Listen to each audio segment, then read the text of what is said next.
Why are you shaking your head?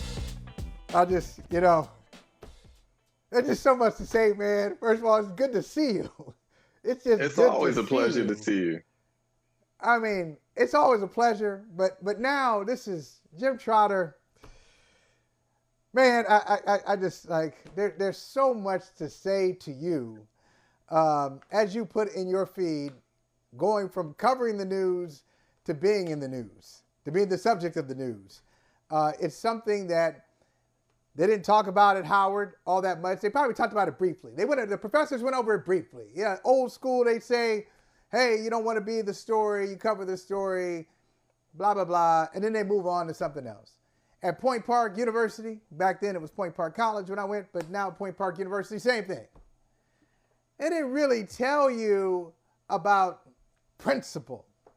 They didn't tell you about integrity. They didn't tell you about how you would feel as a news gatherer, as a storyteller, what you do when you're the storyteller and you feel like, instead of covering somebody else's wrong, instead of bringing truth to power and uncovering a situation in an external organization, what do you do when it happens inside your own organization? Nobody covered that. I don't know about it at journalism school at Howard, if they covered it. I know at Point Park they didn't. No, They didn't cover that. And so no, we didn't cover that. now this is kind of, shout out Herbie Hancock, this is your maiden voyage. You're doing this thing on your own, and it's happening in real time. I guess I'll start by, how are you doing? How are you doing I'm good. with Jim Trotter versus the NFL Day 3? Yeah, no, Michael, I'm good. And I appreciate everyone reaching out and asking me about that the last few days. I've said you don't enter into something like this lightly, so I knew what was in front of me, and I was prepared for it. And so I'm good. I mean that sincerely. I am good. I am fine. I am comfortable. Whatever happens, happens. All I know is that I truly felt it gotten to a point where I said, I can't keep complaining about these things if I'm not willing to stand up and fight against them when I'm in a position to do so. And I feel that I'm in a position to do so. And so I'm going down that road. And again, whatever happens, happens. But me personally, with myself, I could not have been comfortable with myself years from now if I had just let this slide, because, as the saying goes, silence is complicity. And I just did not want to be that dude, Yeah, it's funny you say that, being that dude. And I tell people who don't know, a lot of people in our business obviously know you. You've done it at a high level for a long time. But for those who don't know Jim Trotter, and I'll say to your face what I say behind your back, I said, don't underestimate him. People, maybe the NFL has underestimated Jim Trotter, but he's a man of principle. He's a man of integrity. And this is not even about attention seeking on his part. This is just who he is. This is just the way he approaches it. I'm wondering, Jim,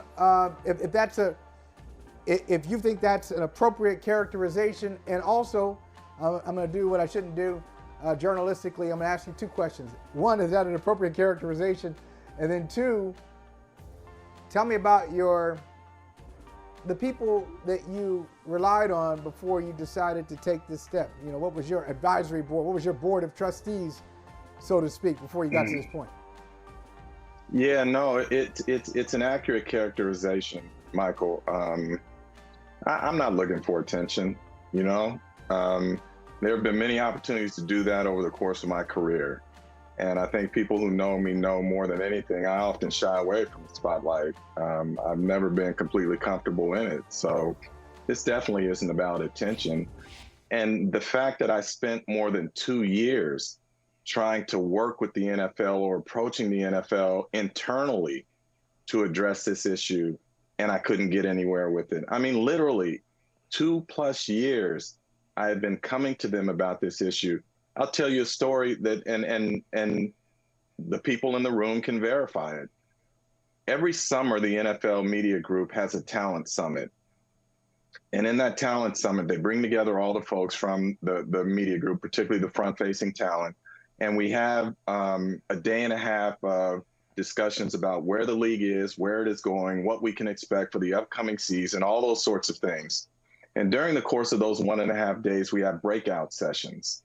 And in one of the breakout sessions for front facing talent, we meet with the head of the media group, who at that time, his name was Mark Quinzel. And it just so happened that Hans Trotter, NFL executive from New York, was in that meeting as well. This was June of 2022. And so I said to Mark, I said, we can ask you anything in this meeting, right? Nothing's off limits. And he said, yes. He said, you can ask. I said, we just sat in a big ballroom and I listened to you talk about the progress that the league and the media group have made as it relates to diversity, equity, and inclusion. I said, there were 3 other white males up on that stage with you. I said, there was no one who looked like me. I said, and so as a Black employee at the NFL, when you talk about this, how am I supposed to feel about that? I said, we have no Black managers in the newsroom and we have no full-time Black news assistants. And he stopped me and he said, yes, we do. And I said, where? I said, no, we don't. He said, I walk through that newsroom every day. I see them. Yes, we do. And at that point, Hans Schroeder interjected. And I said to him, Hans, hold on. I need an answer on this. So I said to Mark Quinzel, I will drop all of this right now. I will not bring it up again if you name one full-time Black news assistant in our newsroom. And he paused for a moment and he said, I can't think of it right now. I'll get back to you. We're now in what? September of 2023, and he still hasn't gotten back to me. So, look, we always ask this question in positions, Black folks in positions like we're in. We're asking, and this is not just an NFL network issue. It's been an issue throughout the media. Why not? Why don't you have people in positions of power? And look, thankfully, Jim, you know this and I do too. There are many people in our business who have paved the way so we don't have to ask that question. Absolutely. So we're prepared for the answer. When the answer is we can't find anybody, a guy named Larry Whiteside, for example, who I had the pleasure of working with for 10 years. Larry Whiteside was the only Black MLB reporter. He started off in Milwaukee and eventually moved on to Boston. He was not content with just doing it, being the only one. Some people are, unfortunately, content with being the only one. It's a badge of honor for them, but that's a different story for a different day, okay? That's a different sermon. But he was not content with that, so he kept what he called the Black Book. And he would meet people throughout the country. He'd say, what do you do? Oh, you're an editor? Give me your name. Give me your phone number. Oh, you cover basketball. Oh, you cover football. You do this. And anytime someone in hiring position would say, we can't find anybody, Larry Whiteside would pull out his Black Book and say, well, call him, call her. Okay, here you go. Let's go. So we're prepared for the I can't find anybody. That's not an acceptable answer. Why, in your opinion, does this continue to happen? And why does your story, whether people are speaking up or not, why does your story resonate with so many people who look like us? They know what you're talking about, even if they don't know the particulars of your story. Yeah, let me say this, Michael. So I would not expect everyone to take the position that I've taken, meaning people who look like us. I get it. People have livelihoods at stake. They have to put food on the table. They have to protect their families and whatnot. My attitude is I'm 60 years old. I'm closer to the finish line than the starting line. And so I have raised my children. They're out of the house. It is simply my wife and I. I've done okay with my money. I've put some aside. And so if I see these things happening and I keep complaining about it and I say this is wrong, and I'm now in a position to stand up and fight against it and to do what's right, and I don't do it, then I have no reason to complain. And so I tell young people, this isn't your fight right now. You have to establish yourself. You have to lay your foundation. You have to build your credibility, all of those things. I'm not asking anyone like that to get involved in this fight. But I'm saying those of us who are in a position to fight this fight, we need to fight it for those who are coming behind us so that they don't have to go through some of the things that we have had to go through. And I will continue to argue until the day that I die that newsrooms are supposed to be reflective of the communities that they cover. Well, the NFL player population, according to the league, is 60 to 70% Black. So to have no Black managers in your newsroom, to have no Black copy editors in your newsroom, to have no full-time Black news assistants in your newsroom, to me, is an affront to journalism. And when the NFL stands up and says diversity, equity, and inclusion are core principles of our league, I'm saying to you, prove it to me. Like I have asked them, or I had asked over the past 2 years, let me see your retention and promotion rate for the demographic groups within the NFL. Because my understanding anecdotally is that Blacks are either at the bottom of that list or near the bottom. And of course, I haven't been able to get those numbers from the NFL. So again, you can keep telling us that you're making progress and you're going to address these things. For the last 2 years, I have pushed the NFL to address these issues internally. And when I couldn't get any redress internally, that's when I went to the commissioner publicly for the last 2 Super Bowls and put the question to him. And the most disappointing thing about that, Michael, is that after I asked it the first year, to have to come back a year later and say nothing has changed.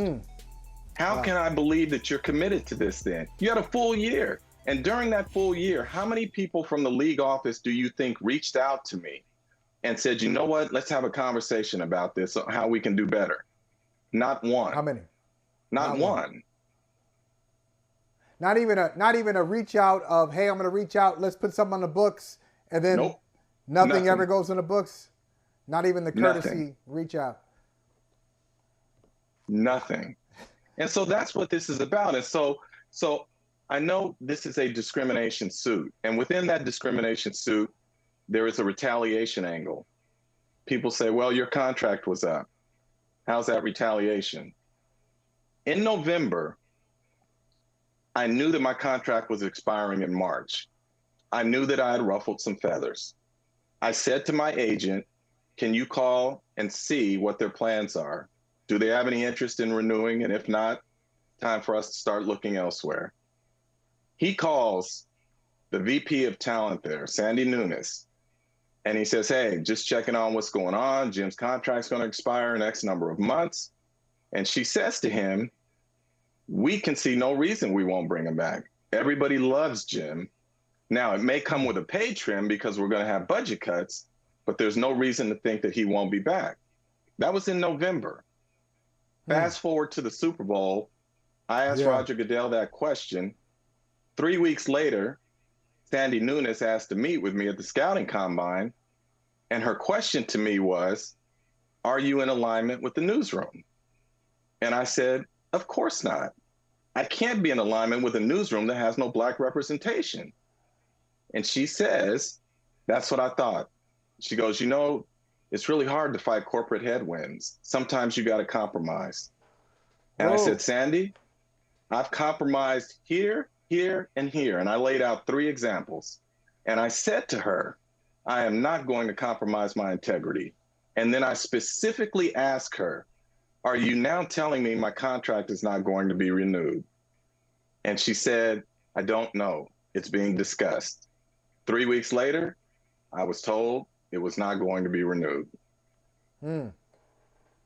So who tried to, Jim, did anybody try to talk you out of this, where you are right now, where, you know, Jim Trotter's in the headlines?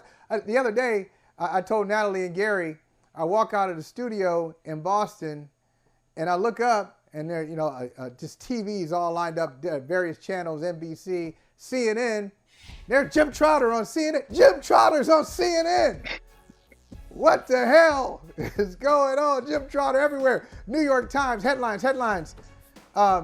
You're at this point now.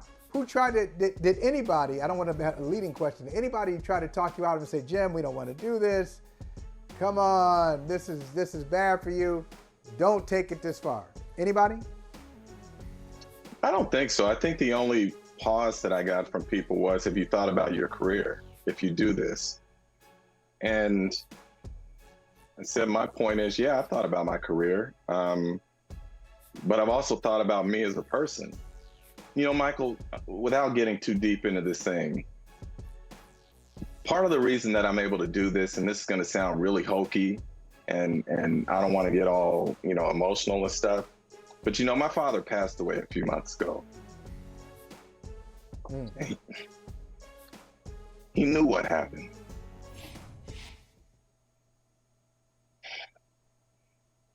And he told me, he said, I'm proud of you. That means more to me than any of this other stuff. And my mom said the same thing. So when I lay my head down, I'm good. I'm good. Well said. Say no more. Say no more. Your father said he's proud, and I understand. I understand why he said it. Look, it's not just your father. It's not just your father.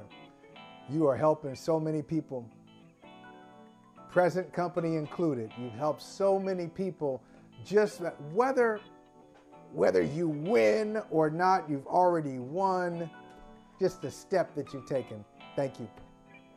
Thank you, Jim. Hey, thank you for watching Brother from Another. If you haven't hit that subscribe button, go ahead and do that now. Don't forget, you can catch us 3 to 4 weekdays on PeacockTV.com and on Sirius XM Channel 85.